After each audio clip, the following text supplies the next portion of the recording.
말씀의 제목은 절망에서 희망으로, 절망에서 희망으로. 프로야구 김성근 감독을 잠시 소개하겠습니다. 이제는 은퇴하셨지만 최강야구라고 하는 예능 프로그램의 감독으로 일정 시간 전에 복귀를 하셨죠. 사진을 좀 보면 은퇴한 야구 선수들을 중심으로 한 야구팀의 애환을 담은 예능입니다. 최강야구팀의 감독으로 복귀해서 그 70이 넘고 그 노령의 나이에 야구에 대한 열정을 그렇게 보여주셨습니다. 그분의 인생을 그래서 잠시 좀 제가 찾아봤어요. 일본에서 18년을 살았습니다. 그 뒤로는 한국에서 살았고, 물론 지금 또 이제 일본을 가서 좀 노년의 시간을 보내기도 하셨습니다만, 그 과거에 18살까지 일본에 살 때 너무 가난했습니다. 우유 배달, 신문 배달을 하면서 학비를 보태어야 했습니다. 그 가난에서, 그 지긋지긋한 가난에서 도망치고 싶어서 고국 땅 대한민국을 찾았지만 선수 생활 3년 만에 어깨와 팔꿈치 부상으로 투수 생명이 끝나버리고 말았습니다. 어떻게 살아야 될지 앞이 보이지 않았습니다. 쌍방울 감독 시절 신장암, 콩팥암의 선고를 받았습니다. 선고를 받던 날, 그런데 그는 야구장에 가서 감독으로서 경기를 치러냅니다. 수술이 끝나고 나서 의사들의 만류에도 불구하고 병실에서 일어나서 그는 운동을 했습니다. 수술 부위에서 피가 흘러내렸지만 개의치 않았습니다. 여기서 패배하면 나는 더 이상 야구할 수 없다. 그런 생각으로 그 뒤에 그 후유증에 수술의 후유증을 그가 이겨내고 구단으로 감독으로 복귀를 했습니다. 그런 그가 이 야구에 뜨거운 열정을 지니고 있는, 그래서 야구의 후학들은 다 존경한다고 하는 김성근 감독이 이런 말을 전합니다. 30년 감독 생활 동안 나는 패배로부터 많은 것을 배웠다. 야구 인생 동안 10번 감독직을 맡았는데 그중에 7번은 불명예퇴진이었다. 그러나 좌절하지 않았다. 패전과 실패는 감독의 좋은 친구가 아니던가. 그 친구들이 토대가 되어서 더 발전하는 법이다.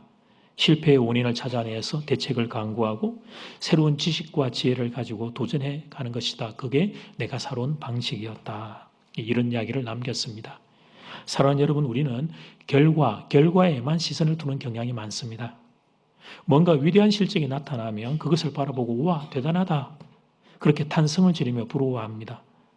그러나 그 사람이 그 결과를 이루어내기까지 어떤 눈물과 어떤 고통과 어떤 실패가 있었는지는 잘 보지를 못합니다. 아니, 안 보려고 하죠. 그러나 다른 위대한 인생들, 다른 분들과 동일하게 김성근 감독 역시 눈물 나는 세월을 딛고 일어선 분입니다. 이게 인생이며 이렇게 사는 것이 인생길이다. 오늘 본문도 그런 이야기를 담고 있어요. 첫 번째는 절망에서 출발하다.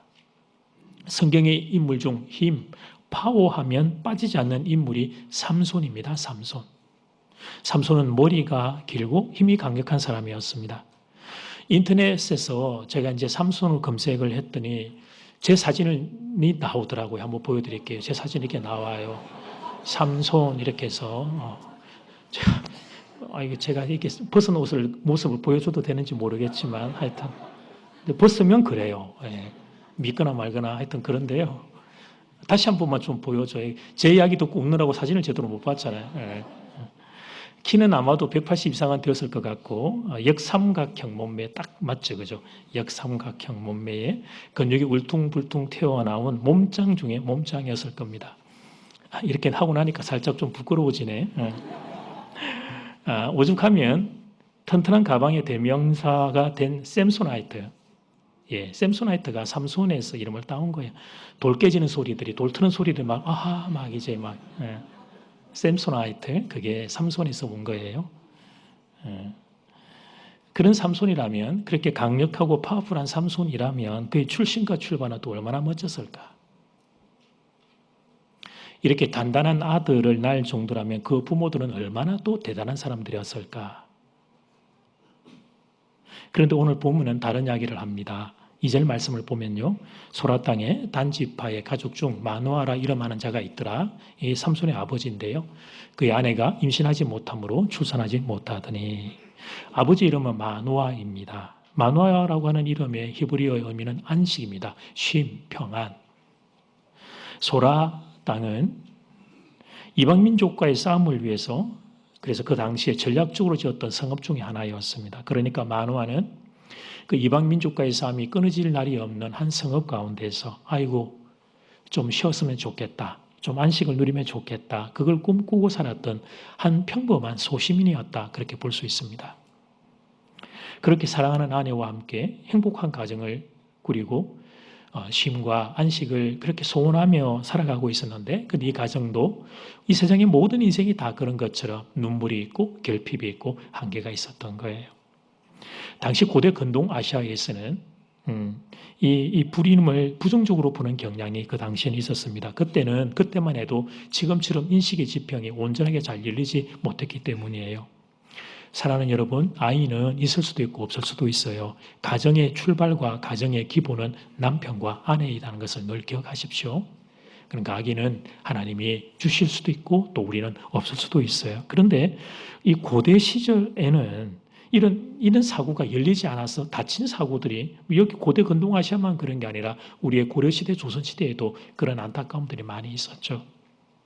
그래서 당시에 이 시대의 상황을 이제 우리가 전제해 놓고 말씀을 안 볼 수 없는 건 모든 인생들은 시대의 산물이기 때문에 그렇게 놓고 볼 때 이 가정이 지금 가지고 있는 이 문장의 이전의 말씀은 뭐냐면 모든 인생들이 그런 것처럼 인생의 한계와 결핍을 이 가정도 가지고 있었다. 성경은 그걸 우리에게 말하는 거예요. 그러므로 오늘 본문은 단순히 임신을 하지 못한 것, 불임 그 자체를 국한해서 말을 하는 게 아닙니다. 한계와 결핍이라고 하는 그 모든 인생들이 가지고 있는 것 중에 대표가 되는 한 가정을 우리에게 성경이 이렇게 슬그머니 보여주는 거죠. 그러면서 성경은 우리에게 말해요. 쉼과 안식을 꿈꾸었던 그 이름이 마노아라고 했던 소라 성읍의 작은 한 성읍에 살아가고 있던 이 한 가정. 그러나 그 참된 안식을 꿈꾸었지만 그 안식과 쉼을 온전히 누리지 못했던 그런 아픔이 있는 인생들을 성경은 보여줍니다. 이렇게 놓고 보면 이 이야기는 우리 시대 우리의 가정의 이야기구나 하는 걸 알게 돼요. 시대가 어려운데 가정까지 겸하여 어려운 상황.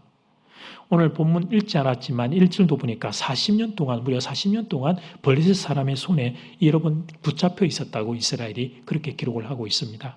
그렇게 시대가 어려운데 가정 안에도 그렇게 개인 가운데에도 어려움이 함께 있었던 겁니다. 지금 우리가 사는 시대와 너무 흡사합니다. 취업 난도 있는데 가정의 어려움까지 겹칩니다. 물론 어느 해라고 힘들지 않은 해는 없었습니다. 새해가 시작되면 언제나 올해는 힘든 한 해가 될 것입니다. 이런 것이 언론을 통해서 우리가 들었던 이야기입니다. 그래서 2023년에도 올해는 힘들 거라는 말을 들었고 새해가 시작되는 지금 이 시점에도 또 이런 말을 우리는 여전히 반복해서 듣고 있습니다. 2023년에는 코로나의 팬데믹이 끝나고 경기의 상승을 기대했다가 예기치 않은 전쟁, 러시아 우크라이나 전쟁으로 인해 힘든 한 해를 보내야 했습니다. 2023년은 그런 일이 없기를 기도합니다만 그러나 현실적으로 또 어떤 난제가 발생할지 알 수 없는 일입니다. 어쨌든 국내외의 수많은 어려움과 싸워야 되는 시간을 우리는 마주하게 될 것입니다.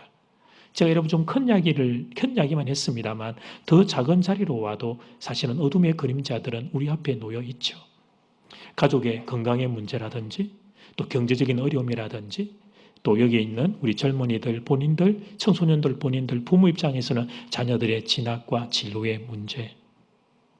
인생에게 외면할 수 없는 이런저런 문제가 우리 앞에 마주서 옵니다.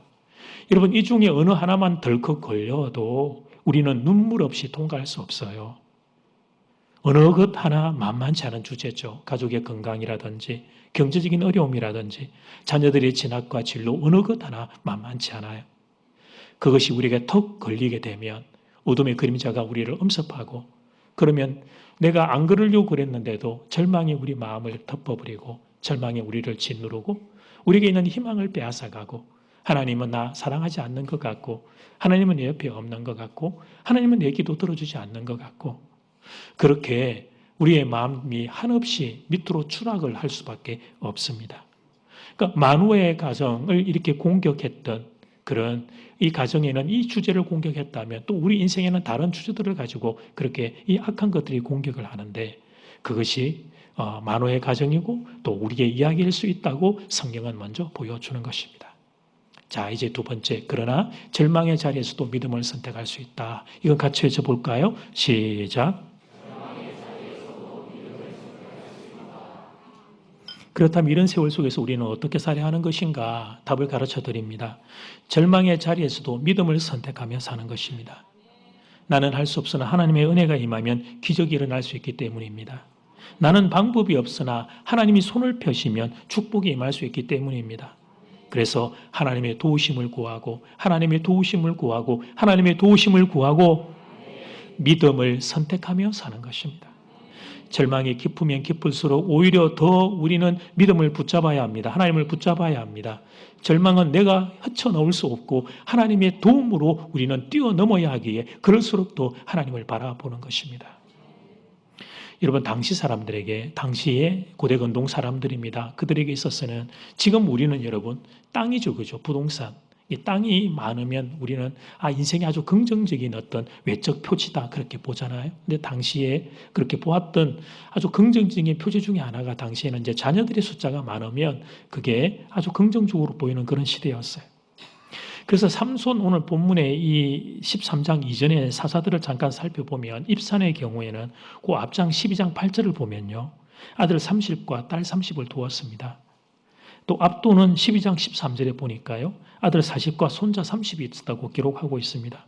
그 내용이 오늘 본문 13장 바로 앞에 있는 사사기 12장 후반부에 기록되어 있는 거예요. 그러니까 너무 대조가 되잖아요. 너무.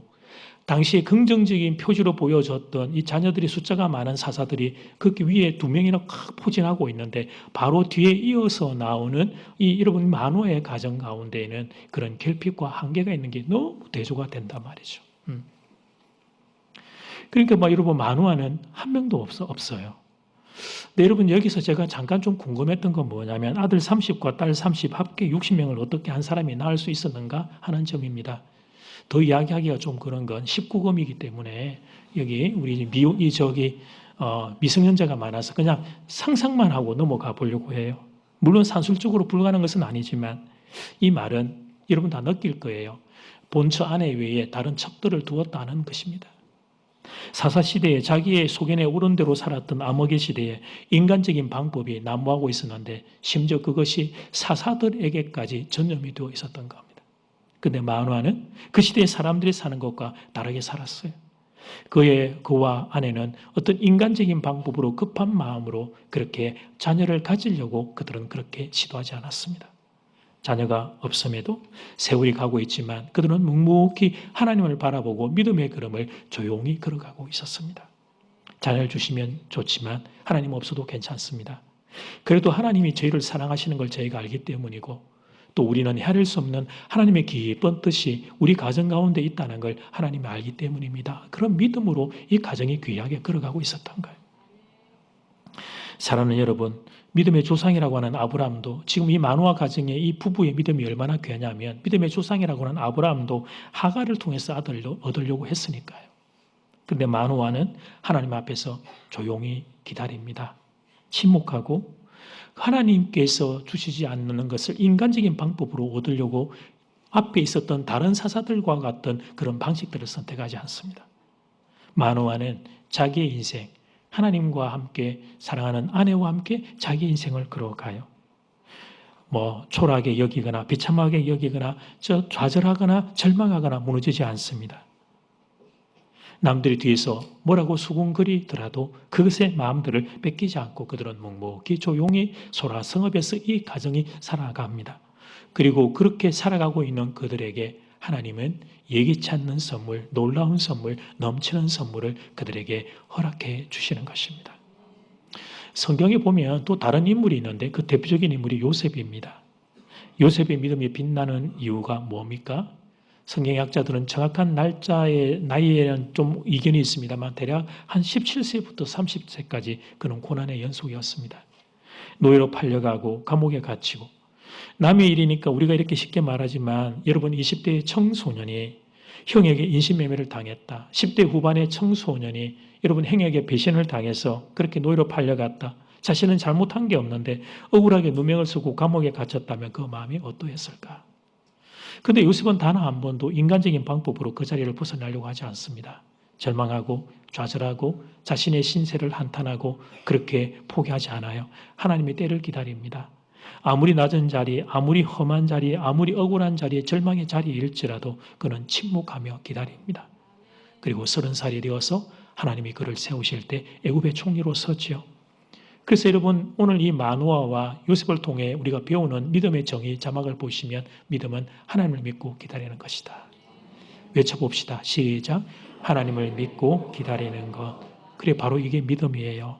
하나님을 믿고 포기하지 않는 것 바로 이것이 믿음입니다. 세상은 포기하라고 우리에게 압박을 해요. 세상은 너의 인생을 저주하고 부끄러워하고 초라하게 여기고 절망하라고 세상은 손가락질하고 비난을 합니다. 그러나 나는 하나님을 바라보고 이 믿음의 길을 계속 걸어가겠다. 이것을 믿음의 사람들이라 부르는 것입니다. 저는 여러분이 이런 사람들 되기를 주의 이름으로 축복합니다. 여러분, 여러분이 아는 세계적인 오케스트라의 지휘자는 누가 있습니까? 카라얀은 아시죠? 카라얀.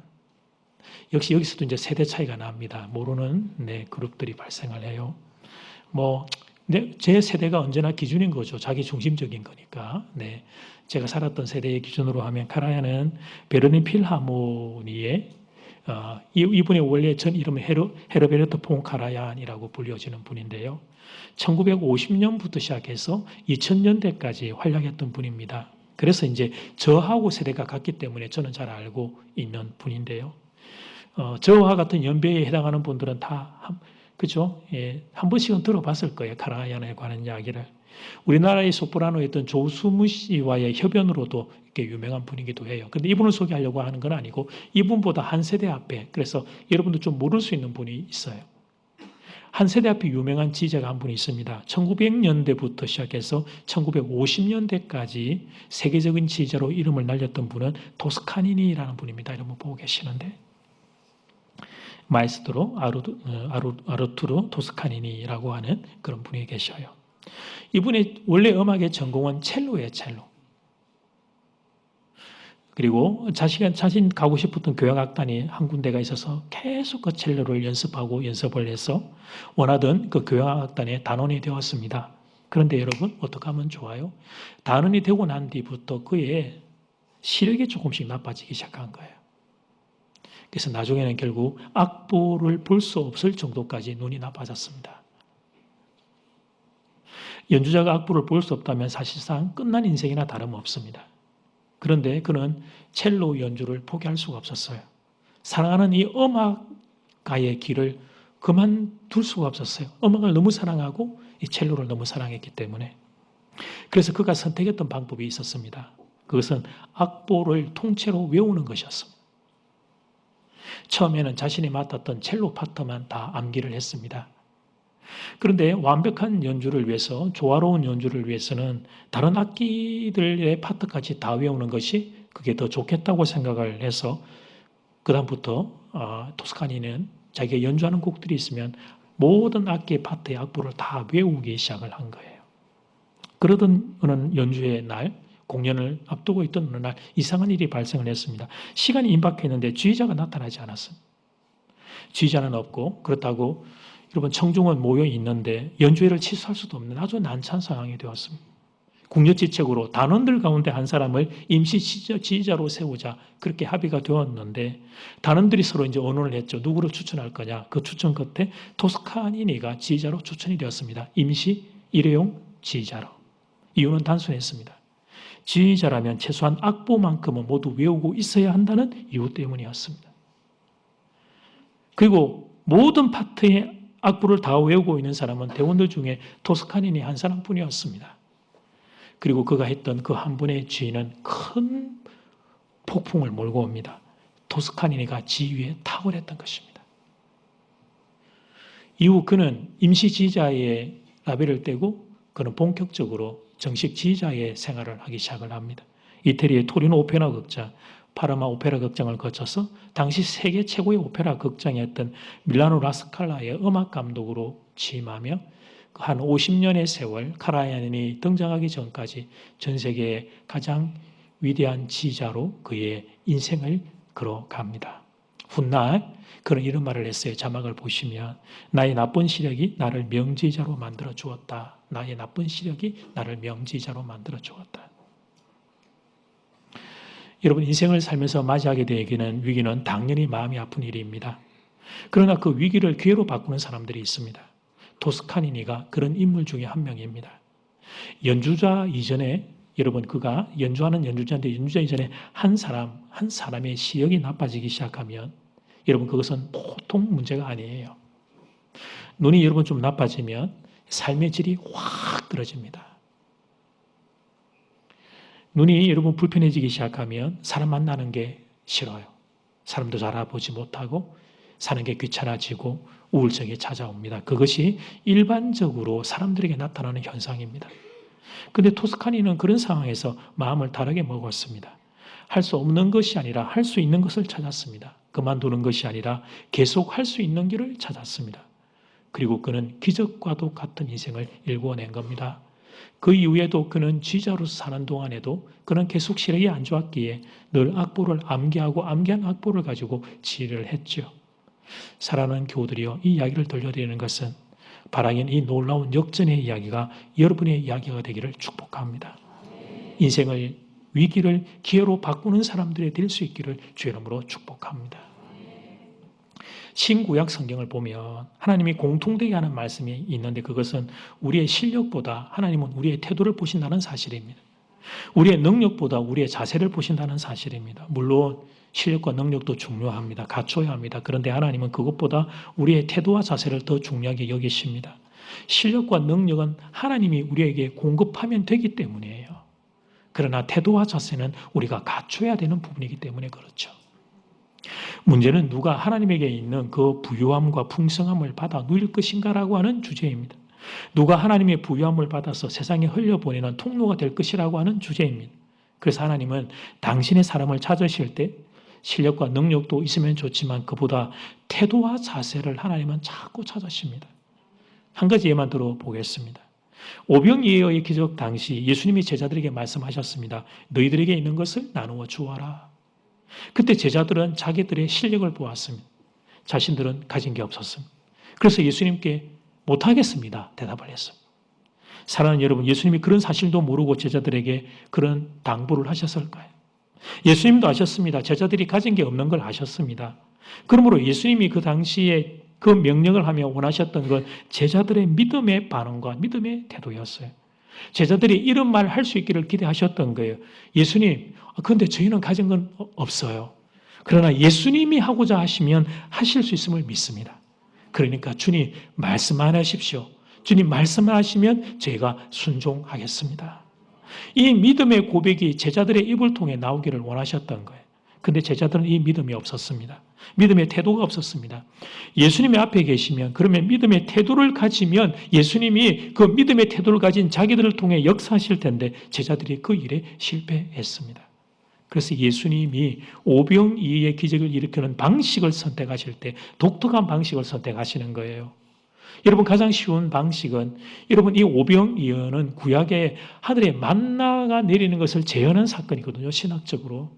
예수 그리스도가 만나를 먹이신 하나님 그분인 것을 보여주는 사건이기에 손을 들어서 여러분 하늘 손을 쫙 들어가지고 그래서 여러분 하늘에서부터 음식이 그냥 쭉 내려오게 하실 수가 있단 말이죠. 맥도날드의 햄버거 세트가 그냥 내려온단 말이에요. 감자튀김까지 콜라까지 얼음까지 넣어가지고 어떻게 딱 오게 할 수 있단 말이에요. 그냥 쟁반에 담아가지고 쫙 1인용으로. 예수가 더 폼나죠. 더 멋있죠. 내가 바로 만나를 내리는 하나님 바로 그 사람이다. 하나님 예수님을 보여줄 수가 있어요. 그런데 예수님은 다른 방식을 선택하십니다. 주님이 제자들에게 나눠주고 제자들이 받아서 그 제자들이 자기들이 사람들에게 떡과 물고기를 떼어줄 때 기적이 일어나는 방식을 선택하세요. 오병이어의 기적 그림인데요. 제자들의 손을 통하여 기적을 나타내세요. 왜요? 제자들에게 가르쳐 주신 겁니다. 예수님을 믿고 예수님의 말씀을 믿고 순종해 받아서 그 일에 걸어가면 그러면 예수에게서 오는 기적이 내 삶에서도 일어날 수 있음을 가르쳐 주신 겁니다. 지금 내게 무엇이 있는가 없는가 그게 중요한 게 아니라는 것입니다. 예수님을 믿는 믿음의 태도가 있는가 없는가 그게 더 중요하다는 걸 제자들에게 가르쳐 주고 싶으셨던 것입니다. 제자들의 손을 통해 여러분 오병이 현장에 제자들의 손을 통해 예수의 축복이 흘러가요. 예수의 생명이 흘러가요. 예수님의 은혜가 흘러가요. 예수의 양식이 흘러가요. 내가 아니라 사실 예수님이 하시는 거죠. 나는 순종하고 내 손을 들었을 뿐이죠. 다만 나는 예수님을 믿고 순종했을 뿐이에요. 그랬더니 예수 안에 있는 축복이 나에게 임하고 나를 통하여 흘러가는 거예요. 그래서 태도가 중요합니다. 예수님을 바라보는 믿음의 태도가 중요합니다. 사랑하는 교우들이여, 오병이의 기적 현장은 빈들이라고 되어 있고 해가 저물 때라고 기록되어 있어요. 빈들, 어두워지는 어둠, 그것은 인생의 한계를 보여주는 시간과 공간이죠. 그 내가 가진 것도 없어요. 그래도 상관없다는 거예요. 예수님이 계시고 예수님이 하고자 하시면 어떤 일이든 하실 수 있기 때문입니다. 중요한 것은 믿음의 태도입니다. 부모님 여러분, 자녀들을 위한 기도도 이렇게 할 줄 알아야 합니다. 하나님, 저는 가진 게 없습니다. 저는 배운 것도 부족합니다. 그런데 하나님, 소원이 있어요. 저의 아들, 딸은 공부를 잘하면 좋겠습니다. 이 아이들이 공부를 잘하고 하나님 귀한 자리에 서서 하나님의 생명과 축복을 받아 흘려버리는 축복의 통로가 되기를 원합니다. 하나님이 도와주십시오. 공부하기 위해 필요한 물질을 주십시오. 지혜를 주십시오. 돕는 사람을 붙여주십시오. 이 아이들의 마음에 의욕과 동기와 좋은 것들을 부어주십시오. 하나님, 나는 할 수 없지만 하나님이 하고자 하시면 가능할 줄 믿사오니 하나님 도와주시옵소서. 이 기도가 부모의 기도가 되어야 하는 것입니다. 사랑하는 여러분, 세상이 악하다고 포기하면 안 됩니다. 내가 가진 게 없다고 절망하면 안 됩니다. 하나님께서 또 싫어하는 인간적이고 세상적인 방법, 그런 방법도 선택하면 안 돼요. 그것은 하나님을 모르는 세상 사람들이 선택하는 방식입니다. 그러나 성도는 다릅니다. 성도는 사는 게 다릅니다. 절망이 깊어도 우리는 믿습니다. 하나님의 은혜가 임하면 절망이 희망으로 바뀔 수 있다는 것을 성도인 우리는 믿습니다. 오늘 본문 사사기 13장은 어둠이 짙게 깔린 시대였습니다. 블레셋에게 40년간 침략을 당했어요. 그게 마노아의 가정은 개인적인 아픔과 한계가 있는 가정이었어요. 큰 절망에 작은 절망까지 같이 있는 거죠. 그런데 마노아와 그의 아내는 절망하지 않아요. 스스로를 초라하게 여기지 않고 스스로를 작게 여기지 않아요. 하나님을 바라보고 하나님을 믿고 이 예쁜 가정이 변함없이 한결같이 믿음으로 두벅두벅 걸어가고 있었던 거예요. 그러자 그 가정에 하나님이 선물을 주십니다. 삼손이라고 하는 선물을 주시는데요. 여러분, 오늘 이 본문은 단순히 삼손이라고 하는 아들을 주신 게 말하는 게 아니에요. 삼손이라고 하는 단어를 볼 때 이걸 볼 줄 알아야 돼요. 예기치 않는 선물이에요. 넘치는 선물이에요. 상상할 수 없는 축복이에요. 꿈도 꾸지 못했던 하나님의 놀라운 은혜가 이 가정 가운데 하늘부터 임했던 것입니다. 하나님을 바라보고 하나님을 믿고 악한 세상에서도 믿음을 지키며 그저 하나님을 신뢰하며 걸어가는 이들에게 하나님이 어떤 복을 보여주는지 보여주는 대표적인 사건입니다. 바라기는 여러분에게 이런 복이 임하기를 축복합니다. 마노아 가정에 임했던 하나님의 축복이 여러분에게 임하기를 축복합니다. 하나님의 기적이 임하면 어떤 절망도 희망으로 바뀔 수 있습니다. 그러므로 그 희망에 하나님을 딱 붙잡고 2024년 한 해를 믿음으로 걸어가는 하나님의 사람들 되기를 주의 이름으로 축복합니다. 아멘.